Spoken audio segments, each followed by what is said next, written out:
बागों में ढूंढा तुझे, फूलों में पाया है, मोगरे की कलियों में मेरे श्याम का ठिकाना है। सांवरे से मिलने का सत्संग ही बहाना है। ओम श्री विष्णवे नमः। मैं हूँ वामिका और आप सभी का हमारे चैनल आध्यात्मिक सागर में हार्दिक अभिनंदन है। आज आप सुनेंगे अधिक मास यानी पुरुषोत्तम मास महात्म्य का अध्याय 13। इस अध्याय में वाल्मीकि मुनि का राजा दृढ़धनवा को पूर्व जन्म के वर्णन सुनाने का प्रसंग है। श्री नारायण बोले, एक दिन चिंताग्रस्त राजा दृढ़धनवा के महल में वाल्मीकि मुनि आए।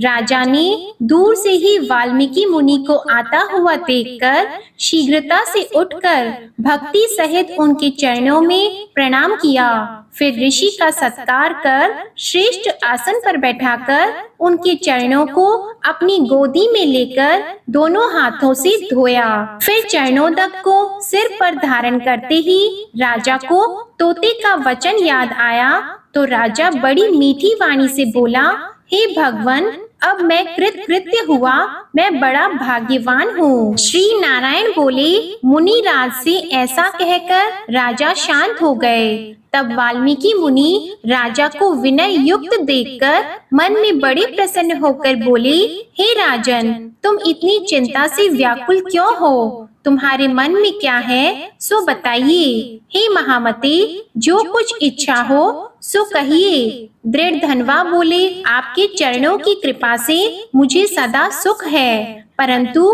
हे ज्ञानधन, मेरे मन में एक बड़ा भारी भ्रम है। जो वन में तोते ने कहा था उस कांटे को दूर कर दीजिए। एक समय मैं शिकार खेलने के लिए घोर वन में चला गया। वहाँ घूमते हुए मुझे एक तालाब नजर आया। उसका ठंडा जल पीने के बाद थकान दूर करने को एक बड़े वट वृक्ष के नीचे उसकी शीतल छाया में बैठ गया। उसकी छाया मन और नेत्रों को अत्यंत सुखदायी थी। उसी वृक्ष पर मैंने एक मनोहर तोता देखा। जब तक मैं वहाँ रहा तब तक वह तोता मेरे आगे एक ही श्लोक पढ़ता रहा कि राजा, तू पृथ्वी पर अत्यंत सुख को देखकर तत्व यानी आत्मा की चिंता नहीं करता, तेरा कैसे उद्धार होगा? उसकी इस वाणी को सुनकर मैं अत्यंत विस्मित हो गया। हे ब्राह्मण, तोते ने जो कहा वह मैं नहीं समझ पाया।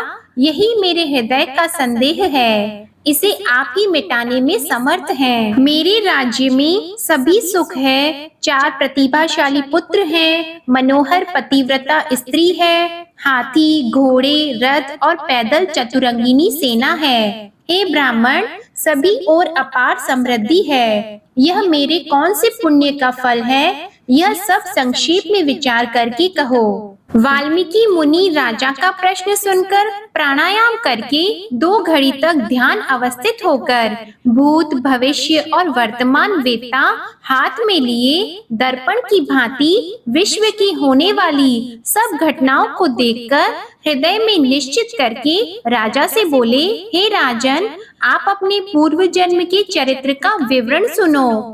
हे राजेंद्र, पूर्व जन्म में आप द्रविड़ देश में सुदेव नाम के ब्राह्मण थे। ताम्रपर्णी नदी के किनारे रहते थे। आप बहुत धर्मात्मा, सत्यवादी, संतोषी, वेद अध्ययन करने वाले हरि भक्त थे। अग्निहोत्र आदि यज्ञों द्वारा आपने हरि को प्रसन्न किया था। आपके सर्वांग, आपकी अर्धांगिनी सुंदर उत्तम गुण वाली गौतम ऋषि की पुत्री गौतमी नाम की सर्वश्रेष्ठ स्त्री थी। जैसे पार्वती जी शंकर जी की सेवा करती हैं, वैसे ही वह गौतमी अपने पति की प्रेम से सेवा करती थी। वाल्मीकि ऋषि बोले, हे राजन, अब आप आपके पूर्व जन्म की कथा को आगे सुनो।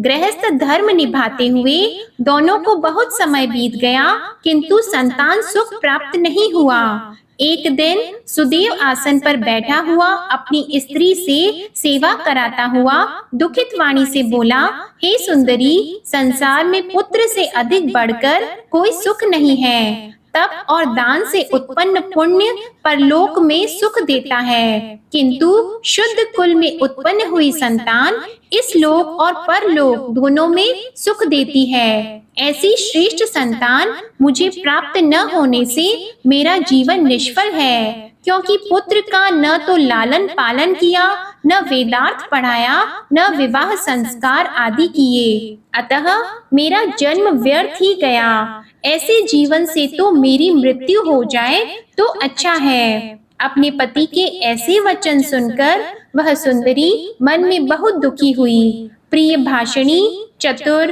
धीरज धरकर पति को ढांढस बंधाते हुए समझाने लगी, हे प्राणेश्वर, अभी ऐसी तुच्छ बात मत कहिए। आप जैसे वैष्णव भागवत आचार्य मोह रूपी जाल में नहीं पड़ते।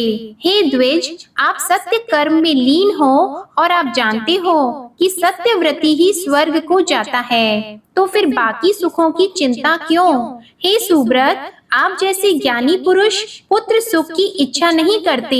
हे ब्राह्मण, पहले राजा चित्रकेतु जब पुत्र शोक में दुखित हुआ, तब नारद और अंगिरा मुनि ने आकर उन्हें पुत्र शोक से मुक्त किया था। जिस प्रकार अंग राजा अपने दुष्ट पुत्र बेन के कारण रात्रि में वन को चला गया, वैसे ही हे स्वामी, कभी कभी संतान भी दुखदायी हो सकती है। यदि आपको सुपुत्र की इच्छा हो तो सब इच्छाओं को पूरा करने वाले श्री हरि जगन्नाथ की आराधना करो। हे ब्राह्मण, जिनकी आराधना करके महर्षि कर्दम ने सांख्य दर्शन की रचना करने वाले आचार्य योगियों में श्रेष्ठ कपिल देव यानी कपिल मुनि को प्राप्त किया। इस प्रकार अपनी पत्नी के वचन सुनकर वह ब्राह्मण मन में निश्चय करके पत्नी सहित ताम्रपर्णी नदी के किनारे गया। वहां जाकर पुण्य तीर्थ में स्नान कर महान तप करने लगा। 5-5 दिन में सूखे पत्तों का आहार कर जल पीता था। ऐसा तप करते हुए उस तपोनिधि को 4000 वर्ष बीत गए। श्री नारायण बोले, नवीन मेघ के तुल्य वर्ण वाले विश्व रक्षक, जगत के पालन करता, 4 भुजा वाले अति प्रसन्न मुरारी के दर्शन करके बड़े हर्ष से सुदेव ब्राह्मण ने भगवान मुकुंद को साष्टांग प्रणाम किया। अगले अध्याय में आप सुनेंगे सुदेव ब्राह्मण के घोर तप से प्रसन्न होकर भगवान श्री हरि नारायण का उसे पुत्र प्राप्ति के वर देने का प्रसंग। इसी के साथ अब आप सुनिए भगवत गीता का यह महात्म्य। भगवान शिव कहते हैं, पार्वती, अब मैं 7वें अध्याय का महात्म्य बताता हूँ, जिसे सुनकर कानों में अमृत राशि भर जाती है। पाटलिपुत्र नामक एक दुर्गम नगर है, जिसका गोपुर द्वार बहुत ही ऊंचा है। उस नगर में शंखकर्ण नामक एक ब्राह्मण रहता था। उसने वैश्य वृत्ति का आश्रय लेकर बहुत धन कमाया, किंतु न तो कभी पितरों का तर्पण किया और न देवताओं का पूजन। वह धन उपार्जन में तत्पर होकर राजाओं को ही भोज दिया करता था। एक समय की बात है, उस ब्राह्मण ने अपना चौथा विवाह करने के लिए पुत्रों और बंधुओं के साथ यात्रा की। मार्ग में आधी रात के समय जब वह सो रहा था, एक सर्प ने कहीं से आकर उसकी बाह में काट लिया। उसके काटते ही ऐसी अवस्था हो गई कि मणि, मंत्र और औषधि आदि से भी उसके शरीर की रक्षा असाध्य जान पड़ी। तत्पश्चात कुछ ही क्षणों में उसके प्राण पखेरु उड़ गए। फिर बहुत समय के बाद वह प्रेत सर्प योनि में उत्पन्न हुआ। उसका चित्त धन की वासना में बंधा था। उसने पूर्व वृतांत को स्मरण करके सोचा, मैंने जो घर के बाहर करोड़ों की संख्या में अपना धन गाड़ रखा है, उससे इन पुत्रों को वंचित करके स्वयं ही उसकी रक्षा करूंगा। एक दिन सांप की योनि से पीड़ित होकर पिता ने स्वप्न में अपने पुत्रों के समक्ष आकर अपना मनोभाव बताया। तब उसके निरंकुश पुत्रों ने सवेरे उठकर बड़े विस्मय के साथ एक दूसरे से स्वप्न की बातें कहीं। उनमें से मजला पुत्र कुदाल हाथ में लिए घर से निकला और जहां उसके पिता सर्प योनि धारण करके रहते थे उस स्थान पर गया। यद्यपि उसे धन के स्थान पर ठीक ठाक पता नहीं था, तो भी उसने चिन्हों से उसका ठीक निश्चय कर लिया और लोभ बुद्धि से वहां पहुंचकर बाम्बी को खोदना आरंभ किया। तब उस बाम्बी से बड़ा भयानक सांप प्रकट हुआ और बोला, ओ मूढ़, तू कौन है? किस लिए आया है? क्यों बिल खोद रहा है? अथवा किसने तुझे भेजा है? ये सारी बातें मेरे सामने बता। पुत्र बोला, मैं आपका पुत्र हूँ, मेरा नाम शिव है। मैं रात्रि में दिखे हुए स्वप्न से विस्मित होकर यहाँ का सुवर्ण लेने के कौतूहल से आया हूँ। पुत्र की यह वाणी सुनकर वह सांप हंसता हुआ उच्च स्वर से इस प्रकार स्पष्ट वचन बोला, यदि तू मेरा पुत्र है तो मुझे शीघ्र ही बंधन से मुक्त कर।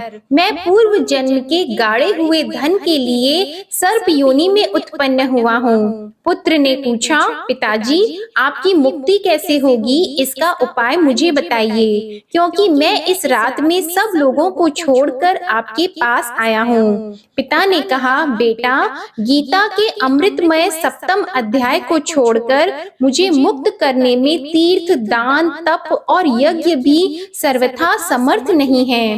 केवल गीता का 7वां अध्याय ही प्राणियों के जरा, मृत्यु आदि दुखों को दूर करने वाला है। पुत्र, मेरे श्राद्ध के दिन 7वें अध्याय का पाठ करने वाले ब्राह्मण को श्रद्धा पूर्वक भोजन कराओ। इससे निसंदेह मेरी मुक्ति हो जाएगी। वत्स, अपनी शक्ति के अनुसार पूर्ण श्रद्धा के साथ वेद विद्या में प्रवीण अन्य ब्राह्मणों को भी भोजन कराना। सर्प योनि में पड़े हुए पिता के ये वचन सुनकर सभी पुत्रों ने उसकी आज्ञा के अनुसार तथा उससे भी अधिक किया। तब शंकर कर्ण ने अपने सर्प शरीर को त्याग कर दिव्य देह धारण किया और सारा धन पुत्रों के अधीन कर दिया। पिता ने करोड़ों की संख्या में जो धन बांट कर दिया था, उससे वे सदाचारी पुत्र बहुत प्रसन्न हुए। उनकी बुद्धि धर्म में लगी हुई थी, इसलिए उन्होंने बावली, कुआं, पोखरा, यज्ञ तथा देव मंदिर के लिए उस धन का उपयोग किया और अन्नशाला भी बनवाई। ओम नमो भगवते वासुदेवाय नमः। भगवत गीता का यह महात्म्य समाप्त हुआ। जो भी मनुष्य इस महात्म्य को पढ़ता है, सुनता है और अभ्यास करता है, वह मनुष्य भगवान श्री विष्णु के लोक को जाता है। यह थी आज की अधिक मास महात्म्य की कथा। आशा करती हूँ आपको आज की कथा पसंद आई होगी और आप हमारी आने वाली वीडियो का भी इंतजार करेंगे।